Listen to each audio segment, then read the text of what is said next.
All praise to Yahweh Shem Shah, double honors to our apostles and elders of Great Millstone. Shalom to the elect. And what we're going to do is we're going to talk about basically the culture of Israel and how the word culture. I could pull that up real quick, the word culture, in edomonline.com. And we're going to talk about the culture, what Hebrew. You know, we did a video on this prior. It was kind of like going back into it again. What is Hebrew Israelite culture and what is going into the word culture and what it is, and what kind of culture are we supposed to be within. You know, matter of fact, give me start off with that in Luke 21. I think it was 21:24. If I'm not mistaken. Right? 22 and 24. Hold that real quick. When you got that, read the word culture. Right? You want me to read it? Yeah. Yeah, the word culture, it says mid-15th century, the tilling of land, from Middle French culture and directly from Latin cultura, a cultivating agriculture. Figuratively care, culture, and honoring. From past particle stem of colere, to tend, guard, to till, to cultivate. See colony. Right, colony. Well, also to go into the word cult as well. You know, because that's along the lines of the word cult. You know, which the word honor was in there, which is the same concept. You know, when you honor something, you make it greater, you make it better than you. You know, essentially, it's a form of worship. Go ahead. Yeah, the word cult is a noun from the 1610s. Worship, also a particular form of worship, from French culte, from Latin cultus, care, labor, cultivation, culture, worship, reverence. See, it's the same concept, to honor, to make reverence, you know, and that's what you're supposed to do with your brethren, you know. You're supposed to hold brothers in a high regard, man, you know. So basically, that's a part of the culture. That's what our culture is. When you look at other cultures, when you look at other religions, so to speak, you know, it's typically the exalting of a woman, you know, and which in our culture is the culture of exalting a man, you know, because get that from me real quick. Deuteronomy 28 and 64. You know, because you gotta look at it from the perspective of course, yeah, we're in the curses, but the scriptures talk about if we were doing the right thing, this is the things that we would do. These are the things that we're supposed to strive for, you know, on the flip side, because it's a part of the curses, that means that's something we're not supposed to be doing. So you want to do opposite of what the scripture said that we would be doing, that we were supposed to be doing. You know, go ahead. Was it 54? 54. Go ahead. All right, this is Deuteronomy 28 and 54. So that the man that is tender among you and very delicate, his eyes shall be evil toward his brother. See, the eye shall be evil towards his brother, you know, and that's contrary to what it's supposed to be, right? They said the man that was tender and delicate among you, you know. Now you look at the culture of Jake right now. Jake's culture is really real evil towards one another, man. Even the way Jake conversate, and you know, Jake play around. When he first come around, Jake always talking shit about Jake. You know, it's like the culture of Jake is just like so negative towards each other, is to the point that that's what the speech is. If you're not talking that speech, then you a foreigner. You're outside that nigga culture, like the brothers like to say, man. You know, black culture, if you will. Black culture, just all it is death. You know, constant negative is negative. It's basically derogative towards your brother. It's really, you know, it's basically shit talking. It's downplaying, you know. But when you come into Israel, you put on you shed that superfluity, which is that excess man, which used to conduct in that manner, and you flip the script. You know, brothers was talking about how, you know, it's Jake's culture and nigger culture and black culture, hospitality is not common, but in this, you know, the culture of Israel, you know, that was the norm. You know, in fact, there's a law on, roughly paraphrasing, if you basically what, if the time will come where all men will have to return to Jerusalem. I forget where the law is, but if you were able to help your brother returning to Jerusalem, you were supposed to. Like there were, during the travel, Jake used to help each other on the midst of the travel, you know, and they didn't have to know them, but they knew that they were Israel. And that goes back into the nationality thing again, because once you come into the understanding of who you are and your nationality, then you're going to help your fellow brethren that, you know, is right in the Lord, because that's what the scriptures say. You know, the scriptures don't talk about helping any old body. The scriptures talk about helping someone that you know as a man of understanding. All right? And we see that throughout the scriptures. We're going to bring up some points in the scriptures of where that's the Israelite culture, to basically humble yourself and make yourself lower than the next man. One saying I like to say, I always talk to, say a lot of times I say it in my mind, you got to know how to, what did I say? You basically, you got to know how to wash feet. That was the one thing. You would know, but at the same time, Yahweh Shai was very harsh and direct to his disciples, but at the same time, he washed their feet. So you got to know how to do both, you know, in this truth amongst brothers. Proper etiquette, if you will, goes a long way. You know, proper etiquette shows honor. It shows you're a part of the culture. It shows that if Yahweh Shai was to give you power, then he knew you wouldn't be a tyrant. Because the scripture says what? Riches are not comely to a niggard. You know? So, let's go. What I call? Luke 22? Yeah, let's get that. 22 and 24. This is Luke 22, verse 24. And there was also a strife among them, which of them should be accounted the greatest. Yeah, talking about the 12 disciples, man, during the time of the Passover, right before Yahweh Shai's death.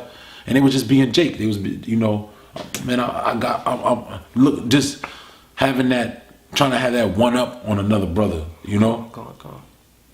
Like that competitive nature. You know, that's Jake. Jake is very competitive. Jake is very, you know, how you call it? Harsh to one another, man, like I said earlier. But go ahead. Come on. And he said unto them, the kings of the Gentiles exercise lordship over them. Right, other cultures, the kings of the Gentiles, right? Other cultures, this is what you see. You see, like in the movie 300, you had Xerxes, and he had basically the men, they fall in line, bow their backs, and he step and walk over his servants. So he said you see that within the kings of the Gentiles. Go ahead. Come. The kings of the Gentiles exercise lordship over them. Right. And they that exercise authority upon them are called benefactors. Right. But ye shall not be so. What did we say benefactors was? You read it earlier. Like Lord. Yeah, lordship. Come. Yeah. Go ahead. Verse 26. But ye shall not be so. But he that is greatest among you, let him be as the younger. And he that is chief, as he that doeth serve. Remember we talked about that earlier, the word chief. When you go back to the Hebrew, Deuteronomy, the 18th chapter, when Jethro gave the order to Moses, he said, you set up chiefs and captains. The word chief there is ra'ash, meaning the heads. So the heads, when Yahushua said that, he said ra'ash. All right, so read that again. Come. Let him as the... because that order never went anywhere. You know, order is always going to be around, but he's telling you, look, when you have amongst your order, the chief that are amongst you is supposed to be the top servant. Go ahead. Okay. But he that is greatest among you, let him be as the younger. And he that is chief, as he that doeth serve. Because it's about glory and humility, man. You have the balance, okay? Because glory deals with power, deals with lordship, which you're going to have that in Israel. But at the same time, you have a man, the scripture says what? Too much is given, much is required. Another scripture says what? The more greater thou art, the more humble thou shalt be. You know? So go ahead. Hey, Dequar, look that scripture up. The more greater thou art, the more humble. Sirach 3. Sirach, the 3rd chapter. Okay, you get it then. Go ahead. Since you know exactly where it's at.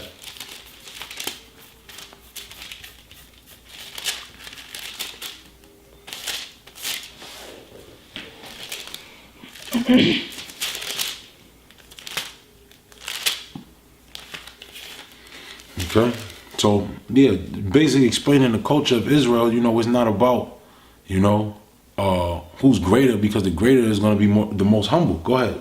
This is Sirach 3, verse 18.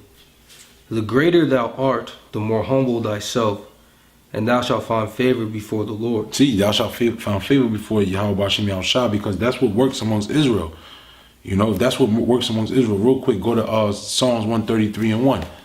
All right, because that's what Yahweh Bashem Yahushua. That's how Yahweh Bashem Yahushua is pleased amongst brothers that dwell in unity. The only way that works, especially in the time of now, where you got Jake got egos, Jake be feeling themselves. You humble yourself in a scenario to where it's like, you know what, okay, you know, that's what the scripture says. You heap coals upon his head. You know, if a man is wicked and you do good unto him, you know, he heaps coal upon his head. Go ahead. Come on, this is Psalms 133, verse 1. Behold, how good and how pleasant it is for brethren to dwell together in unity. It is like the precious ointment upon the head that ran down upon the beard, even Aaron's beard, that went down to the skirts of his garments. Keep going. As the dew of Hermon, and as the dew that descended upon the mountains of Zion. For there the Lord commanded the blessing, even life forevermore. Yeah, even the Lord commanded the blessing. But I thought that was the one who was going to talk about how the Most High, he basically loves brothers in unity, man. That's pleasing to Yahweh Bashem Yahushua, the brotherly love and unity. That's why in what the New Testament is, or the New Covenant is what? That basically the men, you're going to keep the laws perfectly. And what is that going to equal to? The men of the Lord with the men of Israel getting along. Because what? It says no man shall say, what does it say? What does he say? No man shall basically correct his neighbor. Come on. Hebrews. Yeah, we don't got to get it, but you know that's ultimately what the New Testament is. You know, now go back to Luke 22. Come on. And then finish that off. Come on. This is Luke 22, verse 27. For whether is greater he that sitteth at meat, or he that serveth? Is not he that sitteth at meat, but I am among you as he that serveth. Right, because being that in Israel you do have rank, you do have men that are greater, you know, even in the spirit, man. You know, you have men do have men that are greater, but the greater men show servitude in Israel, all right, which are the ministers, all right, and the apostles and elders do that very well with week after week with the videos. Daily they make videos, man. So they're the top servants in Israel right now, man. You know, keep going. Come on. Verse 28. Ye are they which have continued with me in my temptations, and I appoint unto you a kingdom as my Father hath appointed unto me. Right. All right. That's good on that. Go to Second Kings, the 4th chapter. All right. Because again, we're going to show the custom and the culture of Israel, how it's about servitude. It's really about man worship, if you want to get technical, man. Because all gods and all deities go back to Semiramis, Tammuz, which was basically woman worship, you know.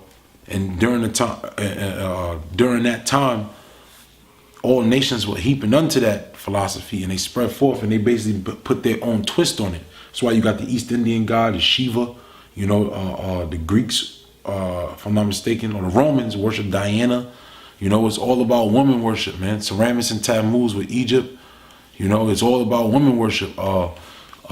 Ashtoreth, if you will, the goddess Ashtoreth, with the Assyrians, if I'm not mistaken, they kept that deity as well. I know Ashtoreth goes back to Egypt and the Philistines and the Canaanites as well, you know, which is all about woman worship, man.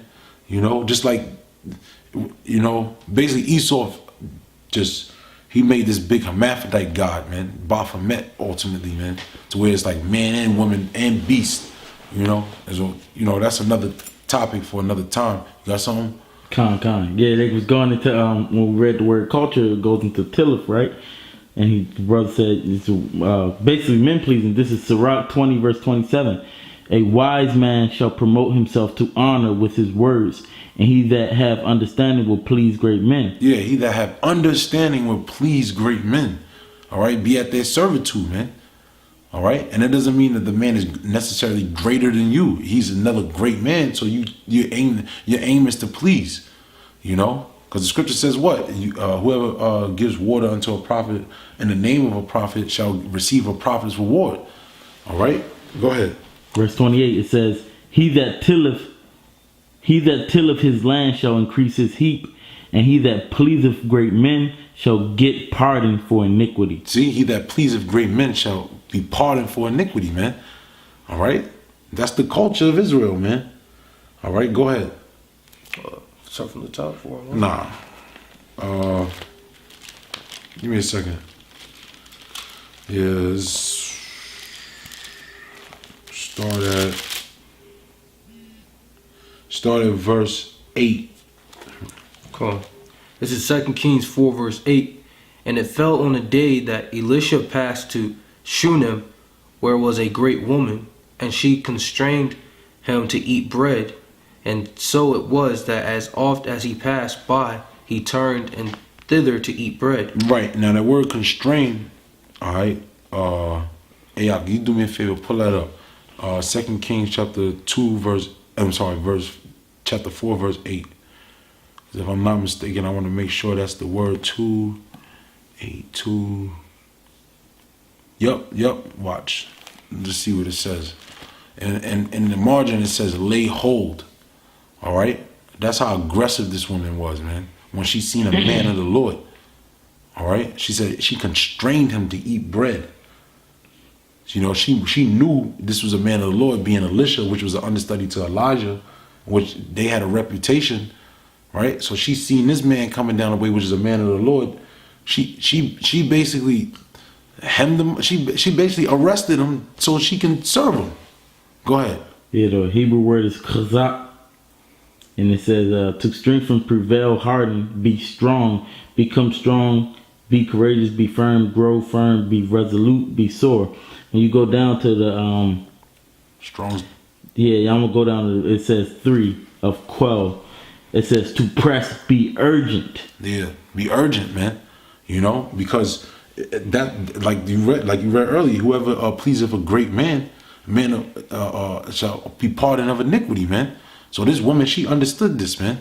All right, which is an Issacharite woman, as we're gonna read, because Shunem is a resting place. Word Shunem, when you look it up, it means double rest. So it's a resting place or a refugee or a refuge, if you will, for the inside the lot of Issachar. All right, so keep going. Come, verse 9, it says, And she said unto her husband, Behold, now I perceive that this is an holy man of Yahweh, which passeth by us continually. Right, so she did it in order too. She grabbed him up. Then she went to her husband to ask permission to do it. All right, keep going. Let us make a little chamber, I pray thee, on the wall, and let us set forth him there a bed, and a table, and a stool, and a candlestick, and it shall be when he cometh to us that he shall turn in thither. Right. So she basically was how you call it, like auctioning